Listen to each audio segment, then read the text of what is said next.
Les acteurs mondiaux en charge des questions des forêts participent du 5 au 9 mai 2025 au 20e Forum des Nations Unies sur les forêts qui se tient à New York, aux États-Unis d'Amérique. Il rassemble les États membres, les entités du système des Nations Unies, les organisations régionales et sous-régionales, les grands groupes et d'autres parties prenantes afin de promouvoir la gestion durable de tous les types de forêts et renforcer l'engagement politique à long terme au plus haut niveau. À cette grand-messe, la voix de la République du Congo est portée par Rosalie Matondo, ministre de l'économie forestière. Sa participation aux échanges techniques a pour point culminant la mise en œuvre du plan stratégique des Nations Unies pour les forêts. L'accent a été mis sur l'intégration des écosystèmes forestiers dans les politiques et stratégies nationales, expériences, défis et perspectives d'avenir. La table ronde a permis à l'émissaire congolais de mettre en lumière le potentiel forestier du pays, son cadre stratégique de gouvernance et de protection des écosystèmes forestiers. À ce jour, 9,5 millions d'hectares de forêts de production sont aménagés, dont 4,1 millions d'hectares certifiés. Le taux de déforestation reste inférieur à 1%. Des plantations forestières à vocation puits et compensation carbone sont développées et en 2 ans, 8 000 hectares ont été mis en place, soit près de 8 millions d'arbres plantés. Le Congo a engagé une politique de transformation locale du bois visant 100% de transformation du bois sur le territoire national.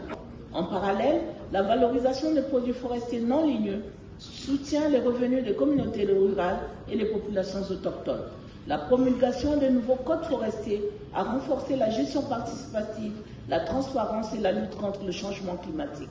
L'accord de partenariat volontaire avec l'Union européenne nous permet de garantir la légalité et la traçabilité du bois. Actualité oblige, Rosalie Matondo a fait une déclaration autour de l'adoption par les Nations Unies de la résolution relative à la décennie mondiale du boisement et de reboisement, une initiative de la République du Congo.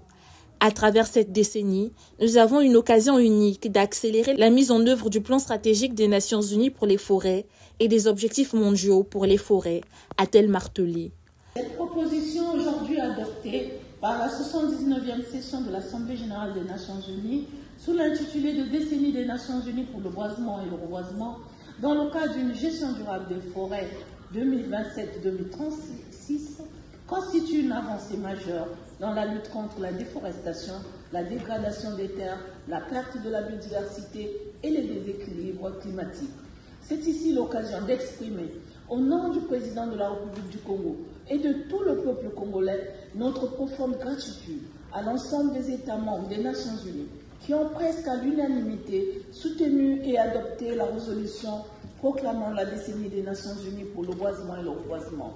Ce large consensus illustre la conscience partagée des enjeux et la volonté collective d'agir ensemble pour notre avenir commun dans une dynamique planétaire. Dans la foulée, elle a eu une entrevue avec une délégation indienne. Les deux parties ont évoqué la possibilité de développer une coopération plus dynamique dans l'industrie forestière. Au cours de ce forum, les panels spéciaux abordent des questions émergentes telles que les forêts des zones arides, la nécessité d'inverser la perte de couverture forestière, augmenter les forêts protégées et gérer durablement, promouvoir la gouvernance forestière, les cadres juridiques, l'évaluation des services écosystémiques et la proposition d'un centre mondial sur les données et les connaissances en matière de financement forestier.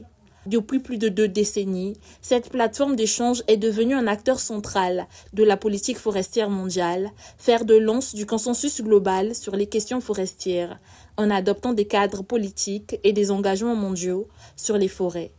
Il intervient à un moment charnière, après l'examen à mi-parcours de l'accord international sur les forêts.